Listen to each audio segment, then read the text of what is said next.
अस्सलामुअलैकुम रहमतुल्लाहि व बरकातुहू। प्यारे दोस्तों, रमज़ान मुबारक में अक्सर देखा गया है कि कुछ लोग ऐसे हैं कि जैसे ही रमज़ान का चांद नमूदार होता है उनके जेब में दवाइयों की पुड़िया मिलना शुरू हो जाती है। अगर कोई सवाल करेगा, भाई साहब आप खुल्लम खुल्ला खा पी रहे हैं, वजह क्या है? आप तो मुसलमान हैं, रोज़ा नहीं रखे हैं।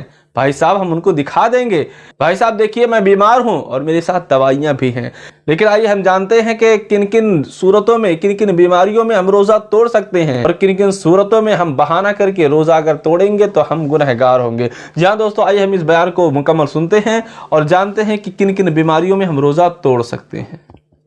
और जिनको छोटी मोटी बीमारियां, उनसे भी कहता हूं, बीमारी का बहाना लेके सर दर्द है, बुखार आ गया है, कोरोना हो गया है, इन चीज़ों को लेकर के आप रोज़ा न छोड़ें, इसलिए कि वो और बीमारियां हैं और उस हद तक बीमारी है जिसको बहुत सीरियस मैटर कहते हैं। वहां रोज़ा छोड़ने की इजाज़त है कि जब आदमी रख ही नहीं सकता, बीमारी बढ़ जाने का यकीन हो, मर जाएगा, बीमारी बढ़ जाएगी, तकलीफ बढ़ जाएगी। जब कोई मुसलमान पाबंद शरा, कोई दीन की समझ रखने वाला डॉक्टर कह दे तो बात अलग है। अपनी मर्जी से फतवा देना कि मैंने रोज़ा नहीं रखना, मैं बीमार हूं, जबकि अल्लाह के रसूल अलैहिस्सलाम का फरमान है रोज़ा रखो सेहतमंद हो जाओ। रोज़े से बीमारी नहीं बढ़ती बल्कि रोज़े से सेहत मिला करती। जब अल्लाह के रसूल ने कह दिया जो तबीबों के तबीब है, जो हकीमों के हकीम है, जो सिर्फ जिस्म के हकीम नहीं बल्कि रूहानियत के भी हकीम और तबीब है, तो जब उस रसूल ने फरमा दिया रोजा रखो सेहतमंद हो जाओगे, तो फिर सेहत मिलना ही मिलना है। इसलिए बहाना ना करो।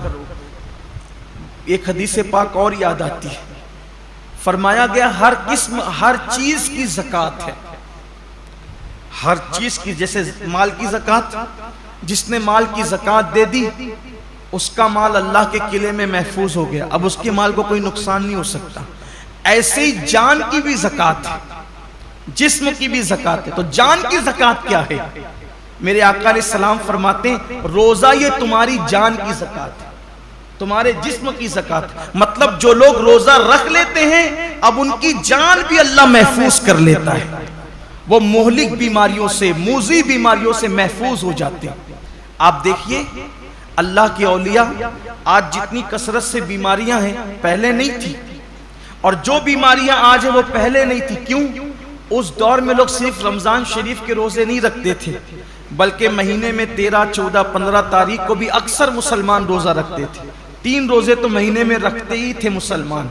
फिर उसके बाद जो और दिन से करीब थे वो पीर और जुमेरात के भी रोजे रखते थे।